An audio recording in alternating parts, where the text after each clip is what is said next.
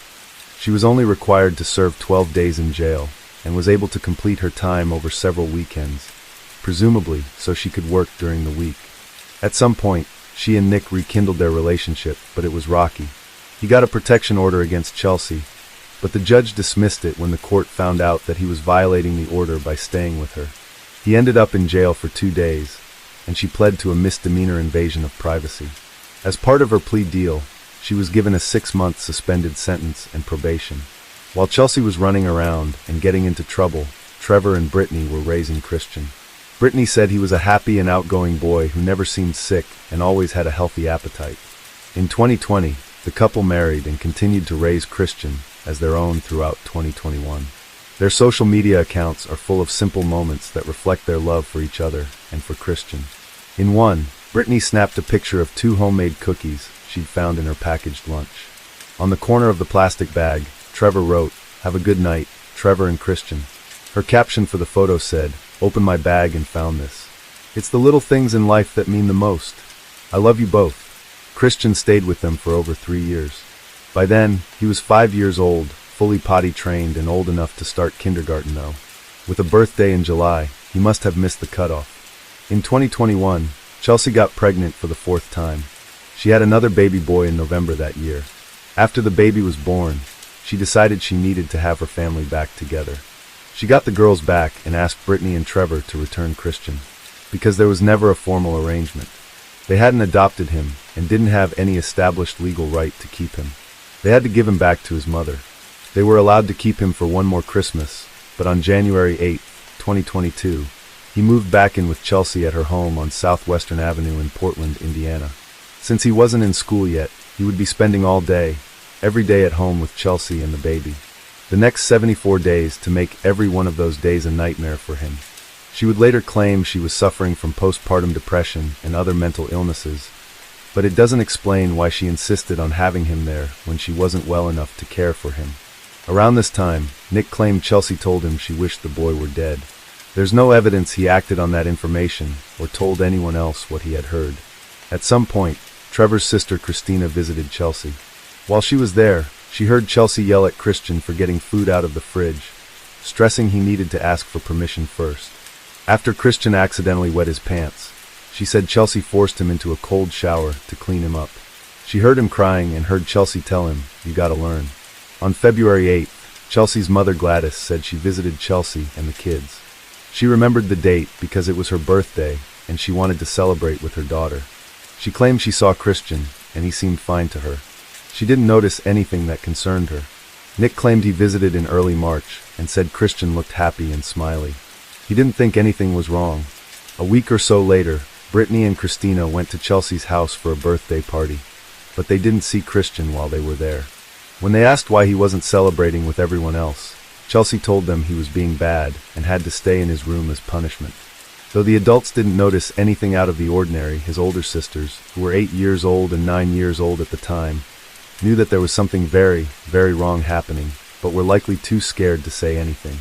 Behind closed doors, Chelsea punished Christian by choking him, hitting him, and not feeding him for days at a time. Younger sister said she would try to sneak food to Christian while her mom was asleep. Younger sister both said he was so hungry, sometimes ate his own solid waste out of desperation. Eventually, it was too much. His weakened body couldn't withstand another beating, and Christian stopped breathing. According to his 10-year-old sister, Chelsea talked out loud to herself, asking what she should do with Christian's body. She said she saw her mother go to the cupboard and get out a trash bag to put him in before changing her mind and calling for an ambulance. At around 11:30 p.m. on March 24th, Chelsea called 911 to report that Christian had gotten out of the bathtub, fallen downstairs, and knocked himself unconscious. In a voice that wavered several times, either with emotion or because she was trying to sound upset, she told the dispatcher, "I tried everything I could." She said her son wasn't breathing and hadn't taken a breath for about an hour and a half before she placed the call. EMS Director Kyle Gerlach responded to the call and found Christian on the floor in the upstairs bathroom, wearing only a diaper. He saw multiple bruises all over Christian's exposed skin and blood around his face. The extended lack of oxygen made his face look blue. Director Gerlach described him as a very emaciated child with very little meat on his bones. He said the boy was so skinny he could actually see the outline of Christian's bones through his skin.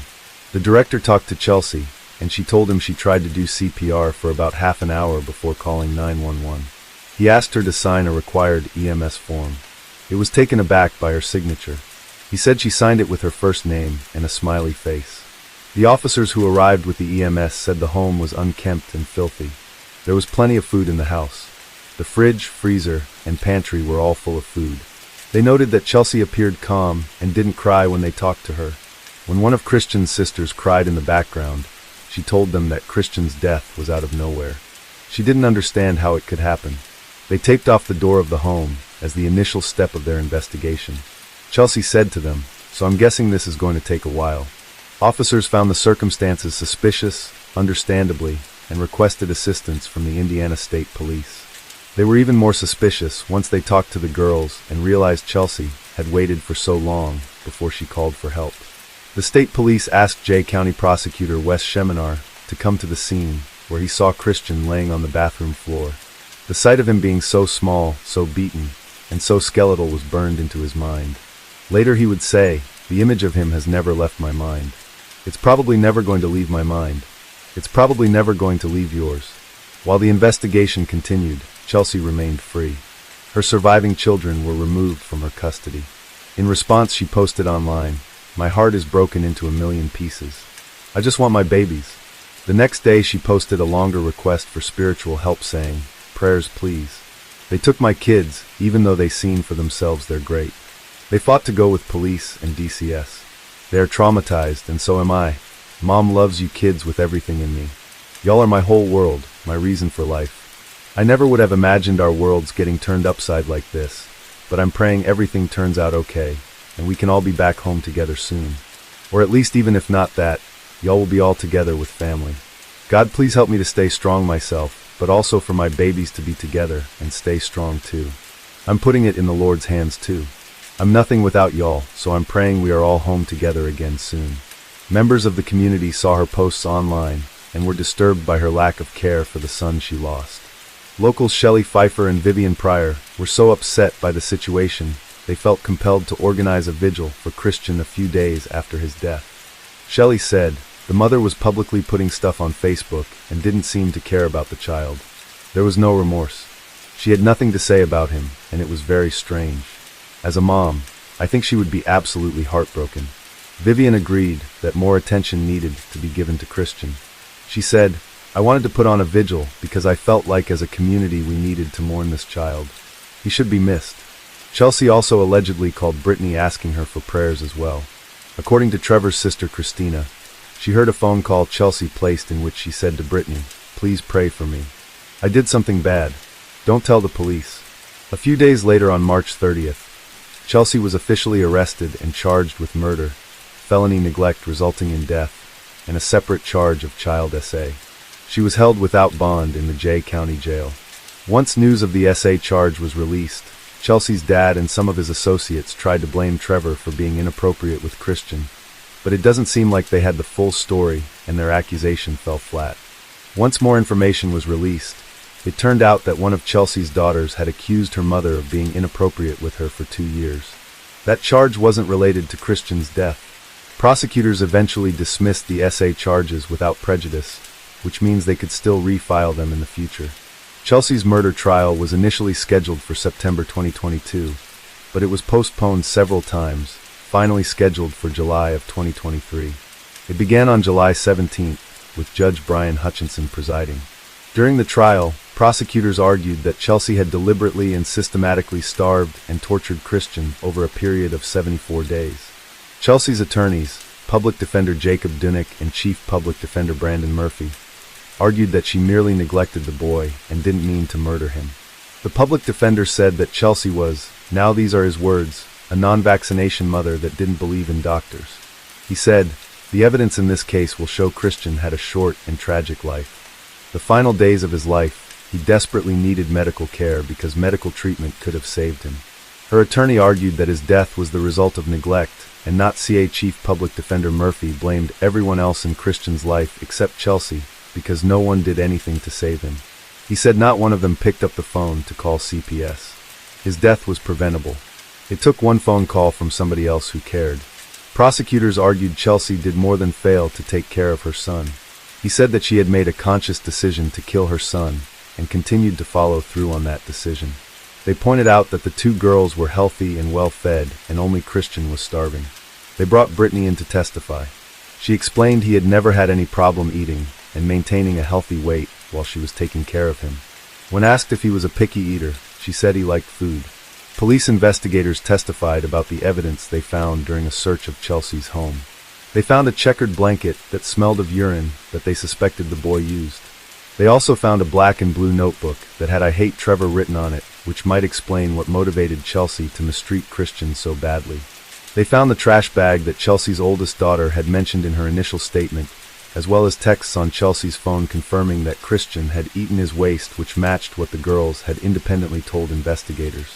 Coroner Michael Brewster said he believed Christian had been tortured in what he called a prolonged 74-day horror show. He described the boy as emaciated and so severely malnourished and dehydrated that he failed to thrive.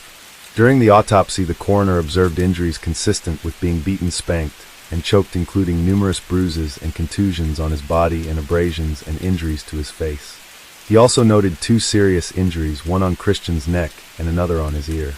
According to Coroner Brewster, the cause of death was complications from blunt force trauma to his head and oral cavity, and his manner of death was homicide. Prosecutor Sheminar showed the jury pictures from the crime scene, so they could all see his pale white face, dark marks around his eyes, skeletal nose, and emaciated body.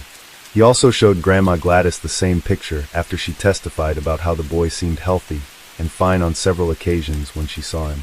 When she looked at the photo, she began to cry and said, "That's not what I saw, he didn't look like that." Prosecutor's final witness was pediatric CA expert Dr. Tara Halloran. According to the doctor, Christian's average caloric intake for the final 2 months of his life was nearly 0 calories a day. In his closing argument, Prosecutor Sheminar reminded the jury that Chelsea made the decision to starve her son day after day after day. He said, "What do you say about a case like this? 74 days is what keeps coming back to me. 74 days is how long it takes to starve a 5-year-old boy. Every second of every minute of every hour for 74 days, she made a conscious decision to not feed her son. How could anybody, let alone his own mother, inflict horror on a little child? This was a horrific way to kill somebody. It took 74 days of methodically sticking to the program of not feeding Christian and beating him. We treat animals better than she treated Christian. Just a little more than an hour, the jury found Chelsea guilty of 1 count of murder and 1 count of neglect of a dependent, resulting in death. After the verdict was read, the jury was asked to start the second phase of the trial, during which they would determine an appropriate sentence for Chelsea. Her attorneys argued for a sentence of 55 years because of mitigating factors. They argued she had no previous felonies as a factor in her favor. They also asked the jury to consider her previous struggles with mental health, her difficult family history, and her limited resources. The prosecution, however, was in favor of life without parole. They asked the expert on pediatric CA to explain the difference between CA and torture. She said in order to meet the definition of torture, the physical CA must have occurred on at least 2 separate occasions or 1 prolonged occasion. CA must also be paired with at least 2 psychological elements, such as deprivation and isolation, as such occurred in this case. She pointed out the injuries to Christian's neck and ear, because she said those types of injuries couldn't occur accidentally. After hearing the arguments, the jury recommended life without parole. In Indiana, the jury makes a recommendation, and as long as they agree, the judge is expected to follow their recommendation. Judge Hutchinson was happy to follow their recommendation, saying, "I understand I'm bound by the jury. Even if I'm not, I think life without parole is a very appropriate sentence." And that was the sentence he officially handed down on August 24th. During her sentencing hearing, the judge told Chelsea, "There are people out there who hope you get the same treatment as Christian. I would rather the scales fall from your eyes and you live the remainder of your years in horror." Chelsea is currently serving her time in the Indiana Women's Prison in Indianapolis. A private service was held for Christian at the Williamson Spencer and Penrod Funeral Home in Portland. After the service, he was cremated and his ashes were given to the people who loved him. Recently, Trevor got a tattoo in Christian's memory. The image is inked on his chest and over his heart, and in it he and Christian walked down a fishing dock hand in hand underneath the words, "You'll never walk alone."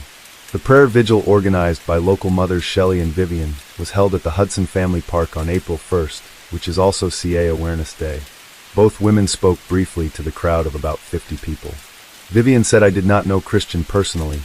However, I am a mother of a 7-year-old and a 5-week-old. Both of them are boys. They are my whole entire world. I could not even begin to imagine living life without either one of them. When I heard the news about Christian, my heart was completely broken. I had so many questions. I went into my children's room and kissed both of them on their forehead with tears running down my face." Shelley said, "April 1st starts CA Awareness Month, and I felt like this was very fitting because this is abuse. You should have never had this tragic life. He didn't deserve that, and we need to bring light to that." In April of 2022, Trevor, his sister Christina, Brittany, and the rest of the family held another memorial service for Christian. This time focused on getting justice for him. Above a photo of the event, Christina said, "Just a glimpse of the lives Christian Ray has touched in his beautiful life. We got together today to send a message of love to him. Our fight for you has just begun." Christina wanted people to know about the good life and loving family Christian had before he went back to his mother. She said, "Many think this awful world he lived in for 3 months was his whole life. It wasn't. Christian was loved by many and spoiled rotten at times. His smile could be seen from a mile away, as well as his strength. I'll never forget those memories we all have with him, and will forever keep his name and memory alive with us all." Long before Christian entered her life, Brittany understood what it meant to miss someone you love, because she lost her dad in 2014.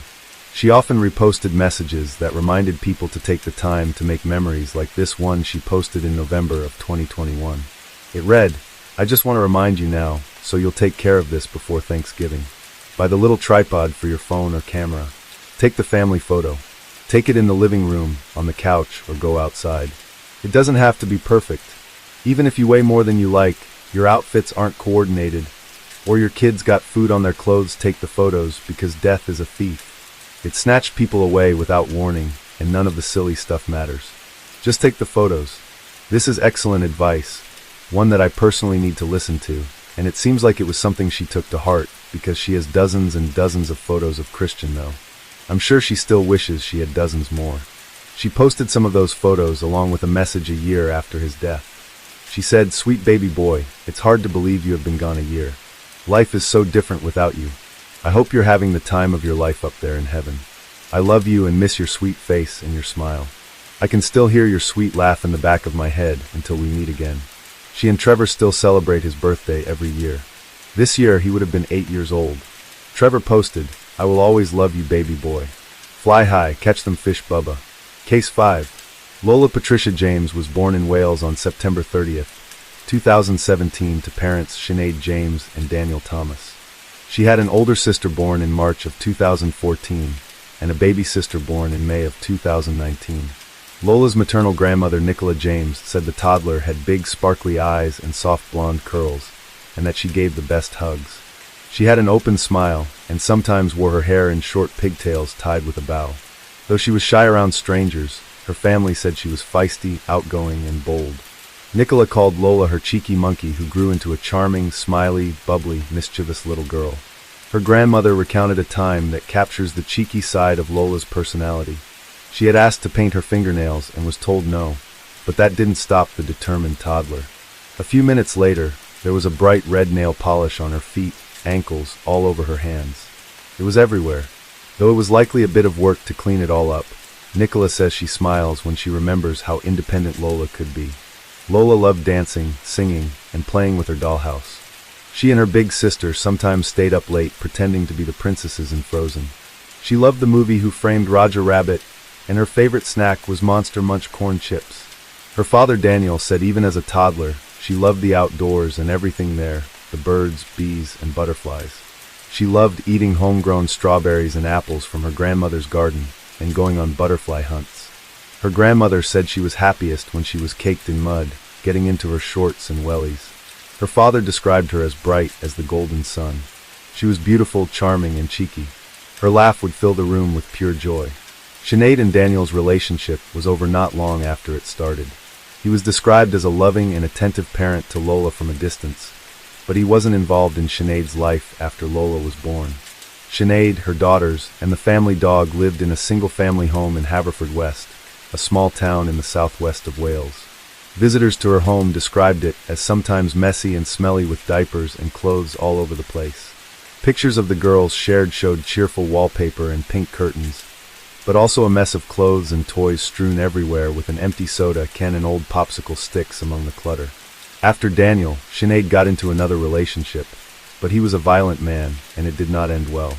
A DV incident occurred in her home, and he was reported, and Sinead stopped seeing him. Much like a report of DV in the United States might trigger a CPS investigation, in Wales, the local branch of the National Health Services was notified. The Hywel Health Board submitted a multi-agency referral in an effort to get mental health and other services to Sinead and her girls. The agency didn't release her prior records, but did say the local authority had significant involvement with the family over the years. In January 2020, health visitor Leslie Stedman met with her at her home and discussed her situation. Now, health visitors do some of the work that a caseworker might do in the States. Leslie's job was to evaluate the cleanliness and safety of her home, write a report, and refer for services.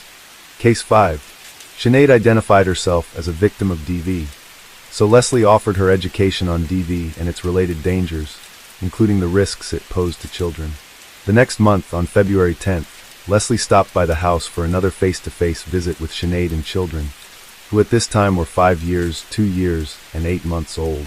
She noted the house was cluttered, dirty, and smelled damp. She was concerned that Sinead couldn't keep up with the housekeeping.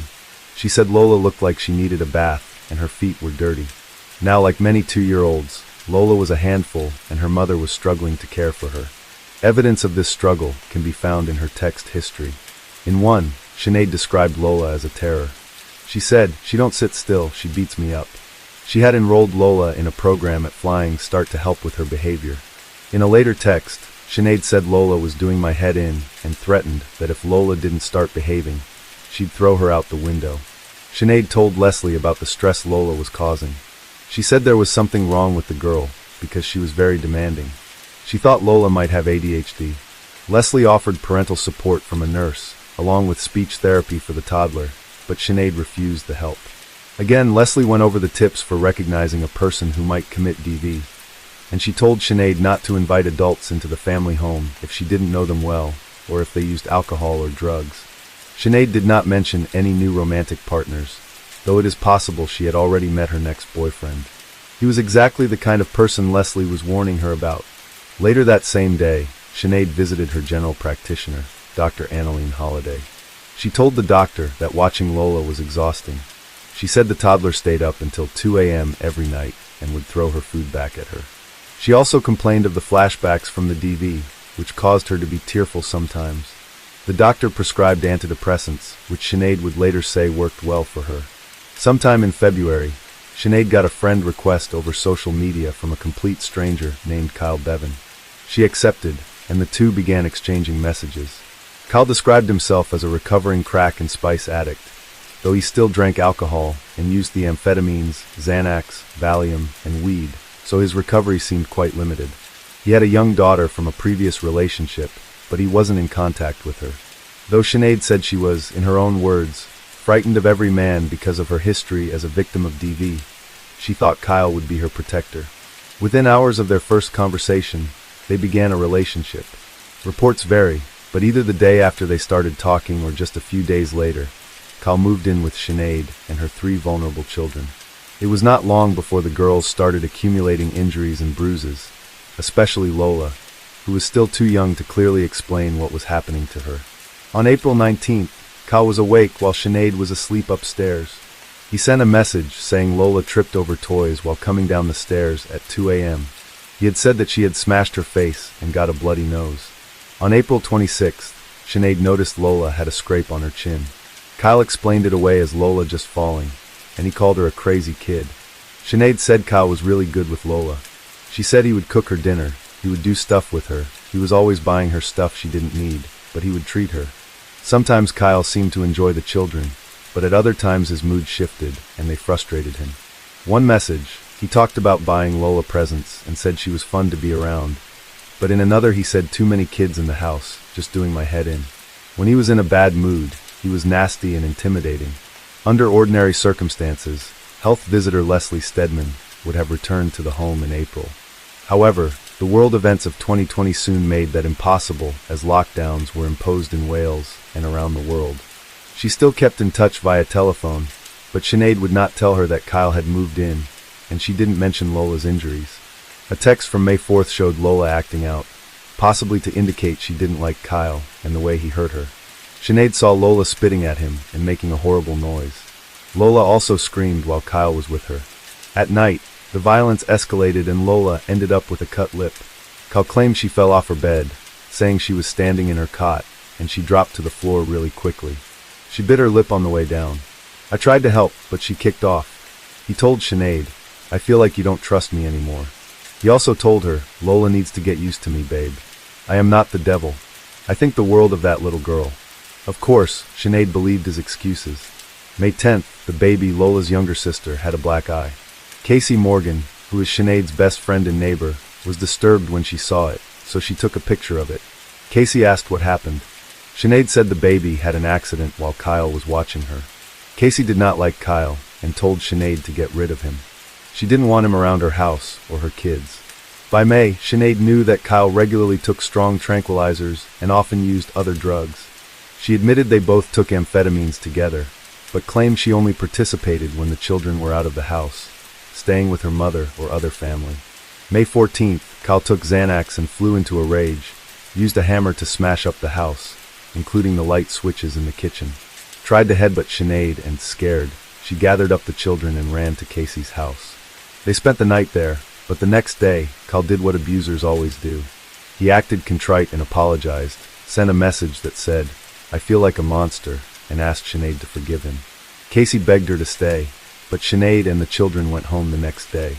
She let Kyle continue living there, and she kept leaving him alone with the kids. A few days later, her cousin visited and told her that the house was so dirty and cluttered that social services might get involved. Kyle again flew into a rage and got aggressive with her cousin, who quickly left. On June 8th, the health visitor phoned to ask how she and the children were doing. Sinead told her that she had another adult living in her home, but lied and said it was a female person. She didn't report her new relationship or any of the recent injuries to the children, and she concealed the state of her home. Conditions in the home continued to deteriorate. Sinead and Kyle often argued about Lola, and the arguments got heated. In one message, he told her to come get your ing child, while in another, it was Sinead who was angry at him for keeping Lola up all night. She messaged, "What's up with you? She needs to be in bed, it's 4 a.m. He replied, "It was one ing night, Sinead. She was falling asleep while playing, and I was going to carry her up. I wanted to give her a cuddle to sleep, but you get it up." Given his increasing violence towards Lola, it's chilling to imagine what he might have been doing with her in the middle of the night. On June 11th, she and Kyle argued, and he grabbed her arm. She texted a friend and said, "I'm done, I'm finished with Kyle, I'm not putting up with it, I have kids to think about." She messaged him saying she was sick of his drug use, and told him to get out. Kyle replied saying, you lying, cheating, childish C***. Despite his physical and verbal abuse, Sinead backed down and let him stay. And she kept insisting that Kyle was not a danger to her children. On July 5th, Casey saw Lola at the park and noticed bruises on her legs. There was no indication that Casey discussed her observation with Sinead, and she did not call the police. Sinead was angry with Kyle that day, but not because of what he was doing to Lola. He was angry about the way Kyle was treating her. The same day, she told him to get out again. She texted, "What you're doing is a form of DV, I know, I've been through it." When he refused to leave, she let the matter drop. She didn't call the police or ask for any help evicting him. 2 days later, on July 7th, she and Kyle were outside in the neighborhood, pushing the baby in her stroller. Sinead's friend Casey was outside as well. In anger, Kyle shouted, it, and pushed the stroller with the baby inside into a busy road. Sinead had to dive into the street and pull the baby out of oncoming traffic. Shaken, Sinead asked Casey if she and the kids could spend the night again. Casey agreed, and Sinead left the baby with her while she went back into the house to get the other children. Before Sinead got back, Kyle showed up. Casey said he was, in her own words, foaming by the mouth. His eyes were huge, and he didn't look good. He was aggressive, and it was really scary. A few minutes later, Sinead and the children arrived, looking petrified. They managed to enter Casey's home without further incident, but the next day, Sinead again forgave Kyle. She took the children back home and continued to let him watch them. On July 9th, Sinead received an ominous warning via social media. The grandmother of Kyle's daughter, not his mother, but the mother of his ex-girlfriend, had heard Kyle was living with Sinead. She reached out to her mom because she thought Sinead should know that Kyle had physically hurt her daughter and her granddaughter in the past. She told Sinead he was a child protection risk. She said, "I'm concerned about the fact that he's around your children." Sinead asked Kyle's mother, Allison Bevan, about the claim. Allison said it wasn't true, and, just like that, on the word of someone who was likely biased and trying to protect her son, Sinead dismissed the warning. Even though just 2 days before, he pushed her baby out into traffic. Later that day, Lola's face and nose were hurt quite badly, and again, it happened while Kyle was alone with her. Kyle blamed the family dog, who was an American bulldog named Jessie. He said that Jessie pushed Lola off the couch and face first into the coffee table. Concerned that Lola's nose was broken, Sinead asked a couple of the neighbors to look at it. Notice Lola also had marks on the side of her neck, as if someone had grabbed her there. They said she needed to see a doctor immediately, but Sinead lied and said she had already seen a doctor. Later, Kyle told her that his mom looked at Lola through a video call and said she was fine. He also told Sinead that his mom was a nurse, but that was not true. Although she did work as a healthcare assistant, she was not a nurse. It is unknown whether the video call ever happened, but Sinead believed him and never took Lola to the doctor. In fact, she didn't take any of the children to the doctor for the injuries they suffered while Kyle was there. The next day, Sinead left Kyle alone with Lola and the baby. She texted him, "You don't need to tell me what you're doing with them. I do trust you with them." The day after that, on July 11th, Lola had another accident while Kyle was watching her, and Sinead texted, "Don't feel bad." Although Sinead has never explained, something must have happened during the next 5 days because on July 16th, she asked for Kyle's birthday and told him she wanted to run a Clare's Law check on him. Clare's Law, also known as the DV Disclosure Scheme, was implemented in 2014 by all police departments in Wales. named in honor of Claire Wood, who was murdered by her partner. It allows the police to divulge information they have about dangerous people likely to commit DV. Kyle refused to give Sinead his date of birth and said, "I don't have to give it to you. They won't find anything on me." Still, even with her suspicion aroused, she did nothing to remove Kyle or her children from the home. That night, her mother was supposed to watch Lola, but Nicola called and said she was feeling too sick. Sometime between 7 and 8 p.m., Sinead went to bed and left Kyle alone downstairs with Lola. Kyle said he took several pictures of her using Snapchat filters and then put her to bed. A few minutes after midnight on July 17th, Sinead was woken by a loud bang and heard Lola screaming. She went to the children's room and found Kyle holding Lola by her bed. He told her she's all right. She banged her head and "I've got this." Without comforting Lola or looking at her head, Sinead believed him and went back to bed where she fell asleep. Over the next 4 hours, Kyle beat the toddler, causing multiple injuries. At 4:26 a.m., he took pictures of bruises on her back. In the image, she was still conscious and able to sit up on her own. Temporary tattoos, the toy kind that are sometimes prizes inside of cereal boxes, were visible on her arms. Sometime after taking the picture, he continued the assaults. 2 hours later, around 6:30 a.m., he Googled the phrase, "My 2-year-old child had just taken a bang to the head and gone all limp and snoring."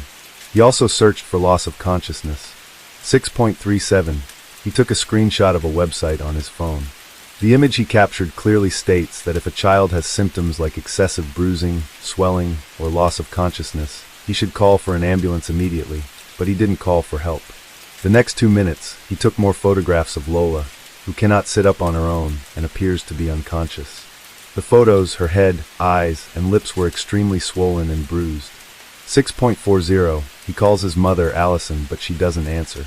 He sent her the photos of Lola, but she was asleep and didn't see them until she woke up at 6.55. When she saw those photos, she texted that Kyle should take the toddler directly to the hospital, but instead, he propped his phone up so he could film a gruesome 22-second video. In it, he lifted the unresponsive girl up and tried to get her to stand on her feet. He let go. Lola fell back to the floor with an audible thud. He picked her back up and sat her on the couch and said, "She's gone, she's gone." He sent the video to his mother at 6.58, but his mother claimed she didn't watch it. 7 a.m., she texted him again, saying he should wake Sinead up and get emergency help. She messaged him repeatedly over the next 13 minutes. Kyle did not respond. Instead, he tried to cover up his crime by putting Lola in the bath and dressing her in new night clothes. Around 7.20, he woke Sinead up and told her that an ambulance was on its way because Lola was all limp and had fallen down the stairs. He held out his finger and showed her a piece of Lola's tongue that he said she had bitten off, but no ambulance was on its way because he had still not called one. At 7.28, almost an entire hour after he Googled unconsciousness, he asked his mother to call an ambulance. 7.29, Allison called emergency services. In her call, she said, "She's a 2-year-old and she's got ADHD. She has fallen top to bottom down the stairs, and they can't wake her up. She's unconscious." She also said the girl was floppy and had a massive lump on her head. She said her son didn't call because he didn't have credit on his phone, and the dispatcher told her they don't need credit to call the emergency line. 7.30, Sinead also placed a 999 call. She told the dispatcher she's fallen down the stairs from the top of the stairs to the bottom. Her head's all swollen, and she's bit the top of her tongue off. When asked why she fell, Sinead said, "The bloody dog I have. It just barged her and she fell." While Sinead was on the phone, Kyle took more photographs and videos of Lola unconscious and snoring on the couch. Around 7.34, ambulance and paramedics arrived. Kyle told paramedics, "I think the dog tripped her over and that she had fallen down the steps." They noted the girl's face was swollen and badly bruised, and she appeared to be wet. She was not wearing a diaper underneath her pajamas, which was unusual because she wore one to bed. She was badly hurt and unconscious, but she was still alive. She was rushed to the nearby Whiffy Bush Hospital by ambulance. After a short discussion with the police, Kyle and Sinead went to the hospital. Sinead's mother and Lola's father, Daniel, soon joined them there. Kyle became aggressive when the doctors asked how Lola got her injuries and threatened to rip up their notes. He also got into an argument with Daniel and challenged him to a fight. Everyone else was heartbroken and distraught, but Kyle didn't even pretend to be sad. When she was stabilized, it was clear she needed specialized treatment. Lola was transferred to Noah's Ark Children's Hospital in Cardiff, about an hour away. Sinead and her mother followed her to the second hospital, but Kyle, on the other hand, decided to go home. Kyle didn't answer the door right away when officers stopped by at 11 a.m. When he finally let them inside, they saw he had been vacuuming the living room floor, which seemed suspicious given the general disarray and dirtiness of the rest of the house. Every room was cluttered, clothes on the floor, and items on every flat surface. Even the stovetop had open cereal boxes sitting on the burners. A table in the living area was crowded with cigarette butts, empty food wrappers, and cleaning products. Despite the mess, the bathtub was spotless and looked like it had been recently cleaned. During a search of the property, investigators found Gray Child's pajamas in the corner of a living room. The pajamas were wet, covered in vomit and bloodstains. The police asked if he had a mobile phone, and Kyle said he didn't. When officers heard it ringing and found it hidden under a blanket, they made him hand it over. He repeated his claim that the dog must have pushed her down the stairs. He said he was downstairs making coffee when Lola woke up and walked to the top of the stairs naked. He said, "I assume she ripped her nappy off before you questioned me on that." He asked her if she wanted some cereal and went back to the kitchen to fix her a bowl. I could hear footsteps on the ceiling upstairs, and next thing I heard was 2 or 3 massive bangs. Boom, boom, boom. I came running around the corner, and she was on the floor. He said she was out cold and snoring, which he thought meant she was choking on her tongue. When he checked her mouth, he'd found she had bitten a chunk of it off. He said he moved her to the couch and dressed her because she was cold. He said he attempted CPR by blowing into her mouth. Kyle described Lola as accident-prone, a nutcase, and an idiot. He said she always falls and smacks her face or lacks awareness. He said she made fed her ice lollies all the time, constantly ice lollies. He also said Lola was crazy, absolutely crazy. She's a bundle of energy, man. They're testing her for ADHD and autism. He was clearly trying to convince them that whatever happened was Lola's fault. When asked why he waited so long to call the ambulance, he said, "I had to stop her chewing on her tongue, put her on the sofa, put clothes on her, and put the dog out. I sat next to her and prayed really." He described his relationship with Sinead as pretty good and said he often went through her phone to keep an eye on her. When police interviewed Sinead, she also told Lola had 2 left feet and that she doesn't sleep and falls over everything.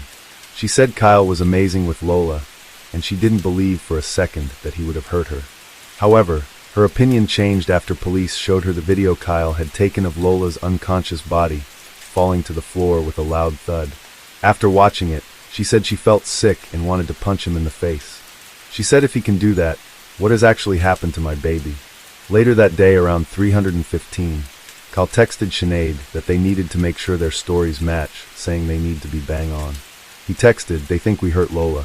She fell down the stairs, and the marks are from when the dog jumped up on her. It happens all the time."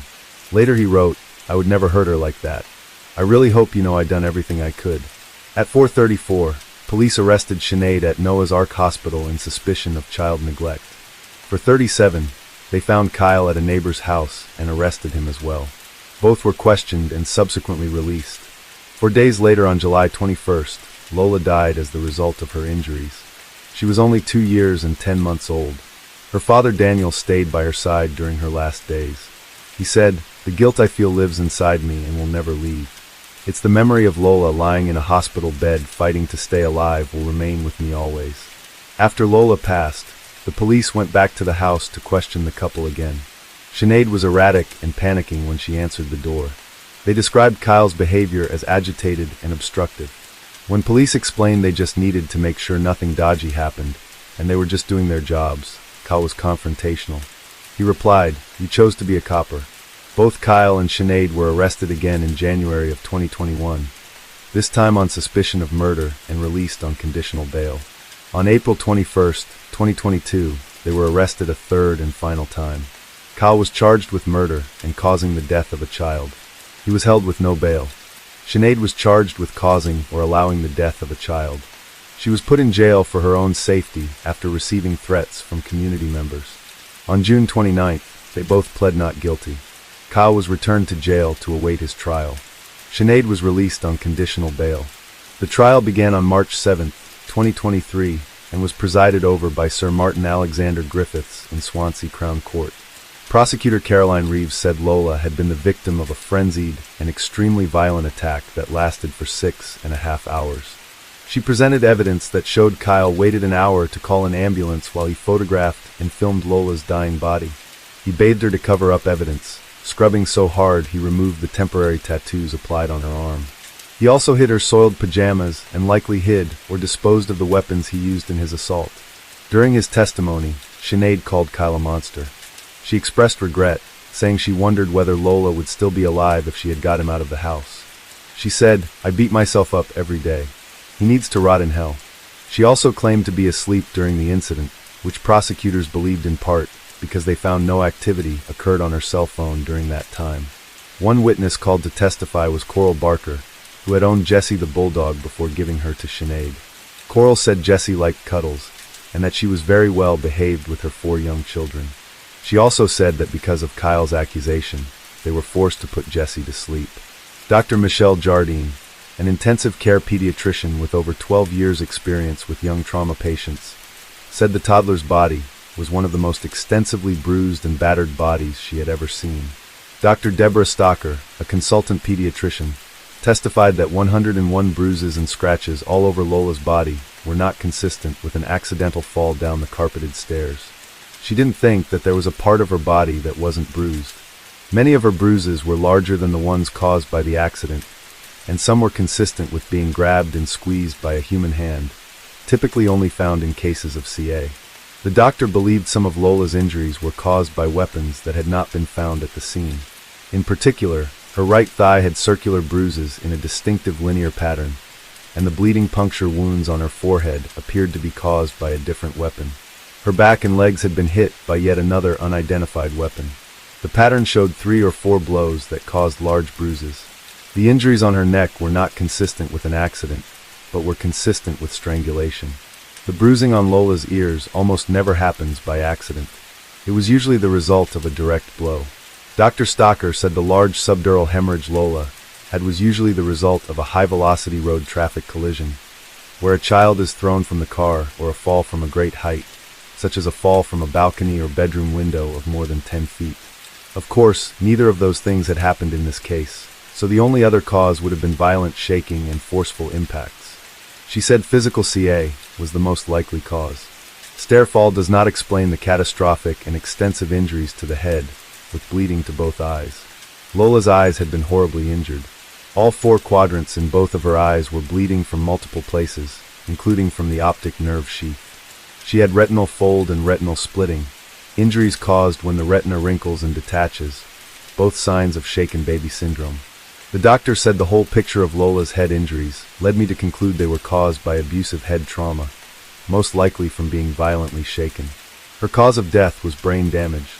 Consultant neuroradiologist Dr. Neil Studley examined CT and MRI scans of Lola's head and independently came to the same conclusion. He said the subdural bleeding occurred mainly over the front left side of her brain, but also on the back right side and at the base of her brain. This was caused by forceful shaking and impact on the left side of her head. Her scalp was swollen in several places, as were her ears, which he pointed to as additional evidence of impact. He testified her injuries could not be explained by a fall down the stairs, and they were caused by inappropriate force. In his report, Dr. Studley wrote that the injuries inside her skull caused extensive brain damage that led her to death. They were due to abusive head trauma, likely to have occurred as a result of a shaking mechanism or a forceful impact to the left side of the head or a combination of both these mechanisms. In layman's terms, Kyle shook Lola and bashed her head into something solid. Prosecutor Reeves acknowledged that Kyle covered up his actions with multiple excuses, but she argued that Sinead should have been well aware of the risk of violence Kyle posed. As a mother, it was her job to protect Lola, but Sinead did nothing. The jury deliberated for 10 hours. On April 4th, they found Kyle guilty of murder and Sinead guilty of causing or allowing Lola's death. At the sentencing hearing on April 25th, Lola's grandmother and father both gave impact statements. Nicola addressed Kyle directly saying, "You killed my Lola and you have broken her family. I hope with the time you have now, you can understand what you have done.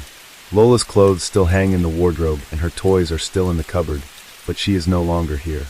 She also told the court she lives with constant regret because she felt ill on the night her granddaughter needed her the most. Daniel grieved the life Lola would never get to live.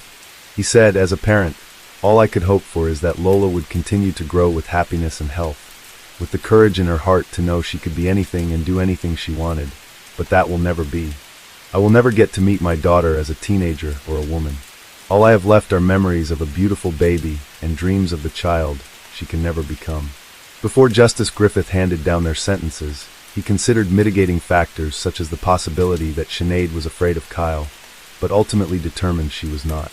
Messages between the two didn't indicate fear. Instead, she showed she was in control and able to leave when she wanted. She had the support of friends, neighbors, and family. Even with other options, the judge said she consistently prioritized the relationship with Kyle Bevan over concern for her children. For her crime, he sentenced Sinead to 6 years in prison. She must serve 3 years before becoming eligible for release on license, which is similar to what we would call parole. Justice Griffith noted Kyle's lack of remorse. He said Kyle started to hurt Lola at midnight, and he carried on until she was unconscious at 6:30 a.m. Because this sustained, deliberate, and violent attack was completely unprovoked and carried out against a vulnerable child, he sentenced Kyle to life in prison. She must serve a minimum of 28 years before possible release on license. Sinead also lost custody of her surviving children, although she remained in contact with them. Mother Nicola said she hopes Sinead gets the help she needs while behind bars. Lola's funeral was held in St. David and St. Patrick Catholic Church in Haverfordwest on September 15, 2020. After the service, her pink and white casket was taken to the cemetery by horse and carriage. The route through town was announced, down Captain James Hill, through Front Street, and North Road across Marble Hall. The family asked the community to watch the procession and encouraged them to clap, cheer, or let off a balloon to celebrate Lola's life. She was buried at Thornton Cemetery. Citizens of Haverfordwest were deeply saddened by her death. At a makeshift memorial outside her home, they left toys and stuffed animals for the toddler. A family friend who wished to remain anonymous said, "I knew her for her entire life, and she was such a happy little girl. I have so many amazing memories of her. There was never a time that she wasn't smiling, and she had the cutest little smile. I hope that everyone dealing with this tragedy is okay, but I don't think this town will ever be the same again. So many people have been affected by this, and it's not an easy thing to go through." Local councillor Thomas Tudor agreed, saying, "It's a terrible tragedy that has happened. The town is in a state of shock." After Lola's death, the National Society for the Prevention of Cruelty to Children called for an investigation, which they call a Child Protective Review. The Society's local director, Tracy Holdsworth, asked the government to make protecting children a national priority. She said, "The review must be robust in finding whether more could have been done to protect this little girl, and how agencies working together can better prevent future tragedies." According to reporting by BBC Wales, there were an alarming number of ongoing reviews. Over 30 and at least 4 other children, in addition to Lola, died during the nationwide lockdowns. Until the reports have been published, the reason for the large number won't be clear. Experts believe the isolation likely played a part, but they don't think it was the sole cause. Dr. Dewey Evans, pediatrician and expert witness on child protection cases, said recent cuts to service have impacted the effectiveness of local agencies. He said they spend a lot of time firefighting. They spend most of their time chasing after those families where the injuries have already taken place. So there is no time or resources to prevent these risks occurring. And of course, prevention is better than cure. A child practice review was started after Lola's death, but put on hold after Kyle and Sinead's trials were completed. It was restarted in April of 2023. Although reviews often take about 6 months to complete, this one is taking longer. As of the date of this recording, no deadline has been set for completion and publication of the review. We will update you if any additional information becomes available.